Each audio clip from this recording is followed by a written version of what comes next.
Salut les turfeuses, salut les turfeurs, bienvenue pour un nouveau pronostic de Benoît Requin. Merci pour vos likes, pour vos commentaires, n'hésitez pas à vous abonner pour recevoir tous mes pronostics tous les jours et pour accéder à tous mes tickets pour la course du Quintet, rendez-vous directement en description de la vidéo. Ok, place au pronostic du Quintet du mercredi 15 juin, direction la Teste pour le prix du bassin d'Arcachon. Plat 1100 mètres, 14 partants, réunion 1, course 1, indice de confiance 1 sur 5. Petit retour sur le Quintet du mardi 14 juin, le 5 qui gagne à plus de 41 contre 1. Je vous l'avais mis dans mon prono, mais celui qui manque à mon prono, c'est le 3 à 7 contre 1. C'est quand même un comble. Ok, c'est parti, on commence le pronostic et on commence avec le numéro 1. Weshdan, et on écoute son entraîneur Maurizio Garnieri. Weshdan, c'est une jument qui demeure compétitive à ce niveau. Même si elle est bien rentrée et qu'elle affiche une bonne forme, elle court de façon rapprochée car elle a couru la semaine dernière en Italie où elle a fini 5e d'une listed. Un long trajet reste toujours un long trajet, néanmoins j'espère la voir finir à l'arrivée. Eh bien moi ce numéro 1 je l'aime beaucoup, je l'ai mis en 2e position. On passe au numéro 2, Moubaleg, et on écoute Jean-Vincent Tout. Il n'a pu conclure dans la combinaison gagnante du Quintet dernièrement sans démériter. Moubaleg est resté dans de belles dispositions et sa situation sur l'échelle des valeurs s'améliorant, j'insiste à ce niveau. Il va apprécier le tracé réduit et le bon terrain. Voilà pourquoi j'effectue le déplacement en terre testerine avec l'ambition de le voir bien faire. Eh bien ce numéro 2 aussi me plaît bien, je l'ai gardé assez haut, je l'ai mis en 4e position. On passe au numéro 3, Snow Empress. On écoute Christophe Ferland. En dernier lieu, malgré 3 kilos de pénalisation, il s'en est fallu de peu pour qu'elle double la mise dans les quintets. Dès lors, je reste confiant avec elle pour la voir encore lutter pour les premières places. Cette fois, elle n'aura pas de voyage à effectuer et devrait pouvoir réaliser une belle performance. Eh ben moi c'est mon préféré ce numéro 3, je l'ai mis en tête de mon pronostic, il est formidable, il est archi régulier. Elle est archi régulière plutôt, pardon. Elle est archi régulière, elle enchaîne les belles performances. Non, franchement, c'est vraiment un vrai coup de cœur. Donc, c'est parti pour le numéro 3 en tête, c'est ma préférée. On passe au numéro 4, Chirimiri, et on écoute Christophe Ferland. Chirimiri, à Fontainebleau, il a manqué de chance durant le parcours et dernièrement, je trouve qu'il s'est bien défendu dans un gros handicap. Il est certain que sa marge au poids est réduite, mais il ne faut pas l'éliminer totalement. Je le crois en mesure d'accrocher une bonne place, une piste très souple l'aurait avantagé. Là, il faut l'oublier, la piste très souple, parce que là, c'est plutôt très sec. Qu'est-ce que vous voulez, c'est comme ça. Du coup, moi, je l'aime bien, ce numéro 4, je l'ai gardé en 5e position. On passe au numéro 5, Transcendantal, et on écoute Philippe Saugorbe. Lors de sa dernière sortie, elle avait peut-être besoin de courir. Une chose est certaine, c'est que je la trouve dans un très bel état de forme actuellement, et je la crois capable de refaire parler d'elle, même si sa valeur reste assez élevée. Avant le coup, elle peut finir dans les 5 premiers.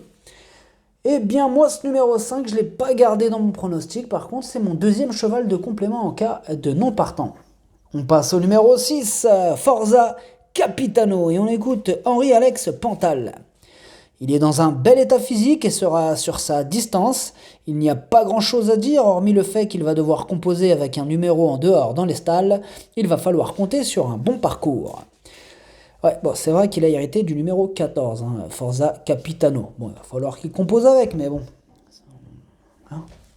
Voilà. Moi, ce numéro 6, je l'ai gardé du coup, mais en bout de combinaison. On passe au numéro 7, Blueberry, et on écoute Guillermo Ariscoreta Elosegui. Après avoir effectué un bon hiver, il vient de très bien se comporter à Madrid. Baisser sur l'échelle des valeurs, j'essaye à ce niveau, car cette course arrive dans un bon timing et qu'il affectionne ce parcours. J'en escompte une bonne prestation et j'espère le voir figurer à l'arrivée. Ah, c'est un cheval régulier, hein. Moi je l'aime bien ce Blueberry. C'est lui le huitième de mon pronostic. On passe au numéro 8, Oasis Cove, et on écoute Yone et Lare Alvarez. Oasis Cove me semble être toujours en forme. Certes, je m'attendais à mieux dernièrement, mais je pense qu'elle mérite un rachat. Le parcours rectiligne ne la gênera pas et cette distance ne devrait pas lui poser de problème. Je conseille de la reprendre au moins pour une place. Eh bien, je l'ai gardé, moi je l'ai gardé en bout de combinaison, mais je l'ai gardé. On passe au numéro 9, Anatia, et on écoute Ludovic Gadbin.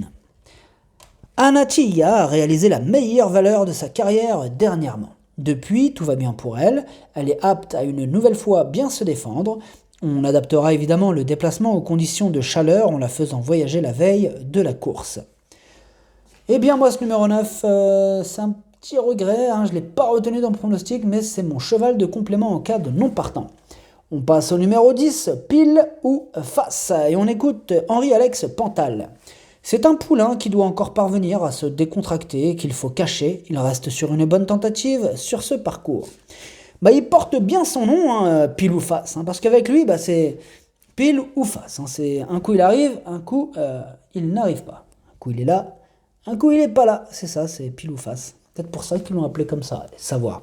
En tout cas, je ne l'ai pas retenu dans mon pronostic, ce pile ou face, mais par contre, c'est quand même lui le chef de ma petite liste des possibles casseurs de tickets repérés. Il est en tête, c'est lui le chef, il est là, il dirige les opérations. Bon, donc on va lui accorder une note de méfiance à monsieur pile ou face. On passe au numéro 11, Nemba, et on écoute Maurizio Delcher Sanchez. Nemba a effectué une rentrée victorieuse, puis elle n'a pas démérité dernièrement alors qu'elle avait été pénalisée de 3 kilos. Ce n'est jamais simple de répéter dans les handicaps. Le tracé va lui convenir, mais il faut voir son rating à ce niveau. Je pense qu'elle n'a pas trop de marge, elle devrait bien courir. Bien sûr, elle va devoir voyager par de fortes chaleurs, mais il faut courir. Eh bien, ce numéro 11, je ne l'ai pas retenu dans le pronostic. Par contre, il est sur ma petite liste champ réduit. Ça veut dire qu'il pourrait intéresser les amateurs de champ réduit. C'est pas une première chance, mais c'est pas non plus une totale impossibilité. Attention. On passe surtout qu'il a hérité d'un bon numéro. Je suis en train de voir ça. Eh oui, il a hérité du numéro 2. Alors on passe au numéro 12, Magic Sword. Et on écoute Madame Sophie Lancelot. Je pense que ce quintet est une tâche difficile pour Magic Sword. Nous allons le faire attendre et voir s'il peut venir s'emparer d'une place dans le quintet. S'il venait à terminer 6e ou 7e, nous serions contents. Eh bien, moi ce numéro 12 non plus, je ne l'ai pas retenu dans mon pronostic, il est sur ma petite liste champ réduit.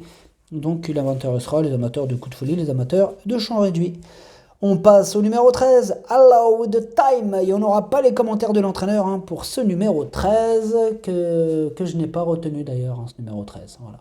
Donc il est ni sur ma liste champ réduit, ni sur ma liste casseur du ticket, il est sur aucune liste, je ne l'ai vraiment pas retenu. Voilà. On passe au numéro 14, Simply Lovely, et on écoute Mademoiselle Caroline Bonin. Le fait de monter de catégorie ne devrait pas lui poser de problème. De toute façon, c'était la suite logique de son programme. Je pense qu'en seconde épreuve, il n'aurait pas été battu. En première, je crois aussi qu'il a une bonne chance, surtout avec son bon numéro à la corde. Il a franchi un vrai palier cette année et c'est un vrai sprinter. Il est aussi resté très bien. Ah elle l'aime bien son cheval, ça c'est bien. Moi aussi je l'aime bien son cheval. Eh ouais, je l'ai mis en 3e position, je l'ai mis assez haut, surtout qu'il devrait avoir une petite cote sympathique en plus. Eh oui, donc il a hérité d'un bon numéro, il reste sur une victoire, il est en forme. Moi je l'aime bien, et oui, son bon petit numéro 5, il a hérité encore de 5. Ouais, je l'aime bien ce numéro 14. Le pronostic, ça donne 3, As, 14, 2, 4, 8, 6. Merci d'avoir suivi cette vidéo. N'hésitez pas à vous abonner pour recevoir tous mes pronostics tous les jours et pour accéder à tous mes tickets pour la course du quintet. Rendez-vous directement en description de la vidéo. À jouer avec modération. Bonne chance. Chopez-le-moi. Ciao.